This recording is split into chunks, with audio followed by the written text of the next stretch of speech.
देगा पकावण वाला कारीगर बहु वड्डा हा। उन्हां को लभदा कोई ना हा ते ऊ को सडेंदा कोई ना हा। गाल उहा है चढ़ोए दे कोल बंदे पहुंच गए कि यार आ तू सा को जड़े ना शादी पका दे। पहले तो ऊ बड़े नखरे दिखे उहा के मैं हल्की शादी ते कोई ना वेंदा, मैं छोटिया प्रोग्राम अटेंड कोना करेंदा। उन्हां के यार सारी मजबूरी है, सादा कोई पकवान कोनी आके सा को सालन पका दे। ऊ इतराजात कढे उहा के मैं देती शादी ते कोई ना वेंदा, अगर वेंदे हां ते मेरे हिक दू शर्त हैं ता वैसे। उन्ना कोड़ बदूड़ मार के उन्ना के यार देती नहीं ते पुतरे ती तू आ। ये लो था आ गए, सामान शमान तैयार थी गए, देगा शेगा चढ़ गया तो पता लगे जो ए पोए ते है देती पुतरे ती ते है ना। हुआ के हुन भाई क्या करा सालन दा दात मैं को आंदा नहीं जो किवें पकावा ते किवें पकदा है। सालन पकावण दा नाम निशान नाम जानदा, मतलब कि जेड़े कारीगर अपने आप को समझे ने ते पल्ले कख नहीं आंदा। ए गाल उन्ना दी बगाल बड़ी मजे दी सुन सो मार का ता जनाब जिरले ओ को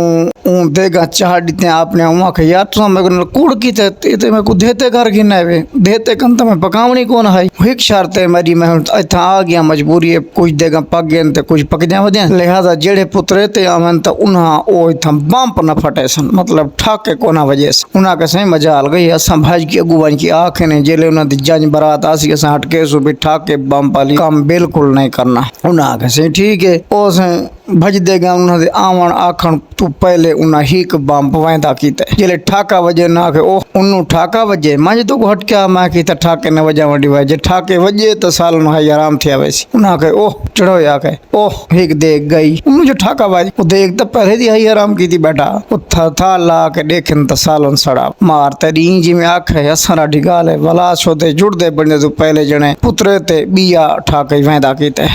उन्हा के ओ बई देगी गई मार तई आखिया वे जने चार देगा पकाई बैठा उन्हें दे जुड़े बन दे उन्हें हटकन तो पहले उन्हें चार ठाके वाह कीते। वहां कैसे मेरी मजदूरी कढो ओ बई देगी गई। आखिर चौथी देगी का बच्ची है ओ भी वहां के ओ गई। मैं ये तो को हटके मैं के यार ये तो ठाके बमबारी वाला काम बिल्कुल ना कराए होना सारे गईया मैं को मजदूरी रहो तो मैं घर वञा। ये जो साफ सुथरे कारीगरी दुनिया च पाते न वेंदे।